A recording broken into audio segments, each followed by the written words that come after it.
आवाज आम जनतेचा, देशहिताचा। आळंदीत वाहतुकीसाठी प्रशासन ऍक्शन मोडवर। आळंदी येथे बेशिस्त वाहतुकीमुळे झालेल्या अपघातात 3 जणांचा मृत्यू झाल्यानंतर प्रशासनाने कडक पावले उचलली आहेत। 8 दिवसात वाहतूक व्यवस्थेत सुधारणा करण्यासाठी विविध उपाययोजना राबवण्यात येणार असल्याची माहिती वरिष्ठ पोलीस निरीक्षक भीमा नरके यांनी दिली। बैठकीत वडगाव रस्ता वाहनतळ तातडीने सुरू करणे, मुख्य रस्त्यांवरील अतिक्रमणे हटवणे, दिशादर्शक फले लावणे, प्रदक्षिणा मार्गावरील पदपथ दुरुस्त करणे तसेच जड वाहतूक व बेशिस्त रिक्षांवर कारवाई करण्याचे निर्णय घेण्यात आले। मंगल कार्यालयांना ग्राहकांना पार्किंगची माहिती देणेही बंधनकारक करण्यात आले आहे। आळंदी पोलीस नगर परिषद आणि वाहतूक शाखेच्या संयुक्त बैठकीस नगराध्यक्ष प्रशांत कुऱ्हाडे, मुख्याधिकारी माधव खांडेकर आदी उपस्थित होते।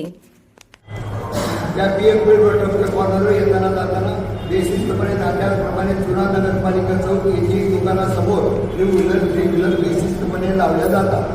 2 नागरिकांनी ते झाले। या मंगल कार्यालयात पार्किंगची व्यवस्था नाही, ती त्वरित बंद करावी। देवाची आळंदी नसून लग्नाची आळंदी झाली आहे। धर्मशाळा मंगल कार्यालय म्हणून चालवलेले घेतलेले काही लोक उद्धटपणे वागतात। कार्यालय धर्मशाळेला व्यावसायिक कर लावा, अतिक्रमण कारवाई प्रभावीपणे करावी व त्या कारवाईत सातत्य असावे।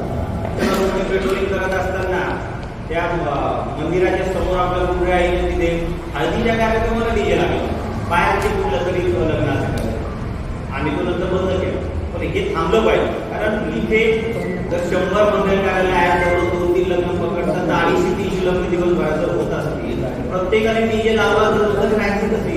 त्याचे काय आता गुडगे पाटलांनी कुऱ्हाडे पाटलांनी सांगितलं की प्रॉब्लेम बरोबर आहे, कारण शक्य नाही एवढं त्याच्यामुळे सगळ्या मंगल कार्यालयांनी यावर पुढे आपलं नियंत्रण करणं गरजेचं आहे।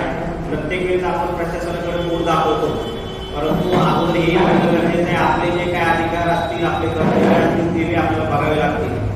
आता दिघीच्या हद्दीमध्ये नवीन पे अँड पासचे काही स्पॉट सुरू झाल्याचं दिसतंय, मोठ्याला पार्किंग आहे।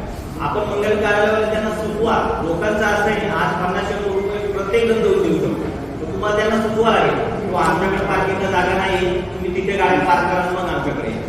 आपल्याला ही भीती असते की आम्ही पार्किंगला जागा नाही असं म्हटलं म्हणजे तो दुसरा मंगल कार्यालय आणि मग त्याच्यामुळे आपण त्याला खरं सांगत नाही आणि मग तो सगळ्या गाड्या घेऊन संपतो। मी त्या पितळे गणपतीच्या तिथे सुद्धा बघितले, लग्नामध्ये तिथे सुद्धा गाड्या आणतात ते पितळे गणपतीच्या तिथे। आता प्रत्येक ठिकाणी पोलीस लक्ष देईल किंवा प्रत्येक मंगल कार्यालयाच्या समोर पोलीस उभा राहील असं शक्य होणार